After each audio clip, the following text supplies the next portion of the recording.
জুলুস করে, ওরে আশিকে রাসূল মিলাদ করে, আর শয়তানের গোষ্ঠী কেঁদে মরে। দেখো না, দেখো না মা আমেনার কোলে দয়ালি নবীর শুভাগমন হয়েছে। আমার নবী সফর মাসে শেষের দিকে নবীজি রওনা দিলেন, আর মদিনায় তিনি পৌঁছবেন। এই সংবাদ কানা মদিনার আনাসে কানাসে সকলেই জানতে পারলেন। জোরে বলেন সুবহান, আর একটু জোরে বলেন না সুবহানাল্লাহ।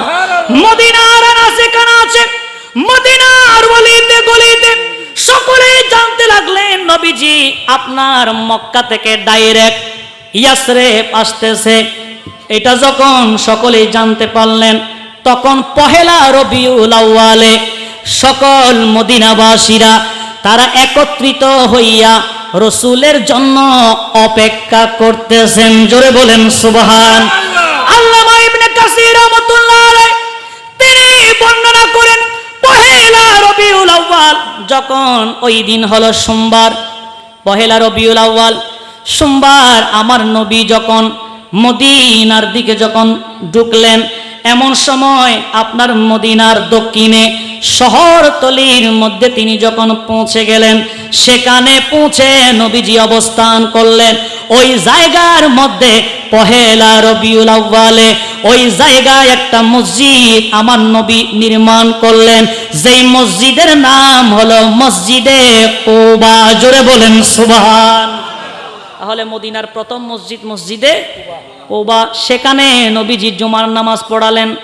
সেখানে জুমার নামাজ পড়ায়া ওখান থেকে আমার নবী এবার ডাইরেক্ট মদিনা শহরে পৌঁছবেন। ওই দিন হলো 12 রবিউল আউয়াল, বার হলো সোমবার। এমন সময় নবীজি মদিনায় প্রবেশ করতেছেন, মূল শহরে প্রবেশ করতেছেন।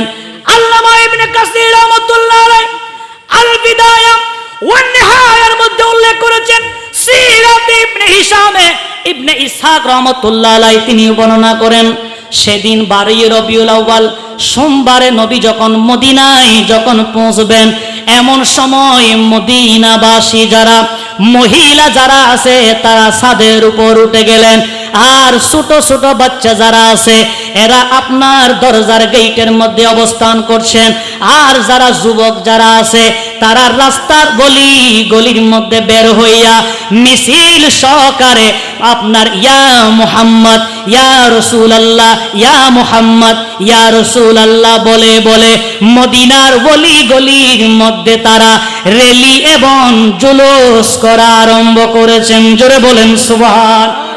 ওই সময়ের মধ্যে মদিনার যত মহিলা মেয়েরা ছিলেন, শিশু যারা ছিলেন, প্রত্যেকে তলাল বদরু আলাইনা বলে বলে মদিনার গলিতে জুলুস করা আরম্ভ করেছেন। জোরে বলেন সুবহানাল্লাহ। সেই সময় 12 রবিউল আউয়াল সোমবারের দিন মদিনার শরীফের মধ্যে জুলুস করেছিলেন মদিনাবাসী। রসুলের আগমনে তারা আত্মহারা হয়ে জুলুস করেছিলেন, র্যালি করেছিলেন, তারা মিছিল করেছিলেন, আমার নবীকে স্বাগতম জানিয়েছিলেন। ওই তরিকা অনুযায়ী, ওই পথ অনুযায়ী এখনো বাংলার জমিনে শাহিনশাহ শ্রীকোট 9 রবিউল আউয়াল, আর চট্টগ্রামের বুকে 12 রবিউল আউয়াল শাহিনশাহ শ্রীকোট আল্লামা তৈয়ব শাহ রহমতুল্লাহ আলাইহি চট্টগ্রাম এবং ঢাকার বুকে জুলুসের ব্যবস্থা করেছেন। কথা বলেন ঠিক কিনা? এই জন্য নবীর আগমনে জুলুস করার দরকার আছে না নাই? ওরে আশিকে রাসূল জুলুস করে, ওরে আশিকে রাসূল মিলাদ করে, আর শয়তানের গোষ্ঠী কেঁদে মরে।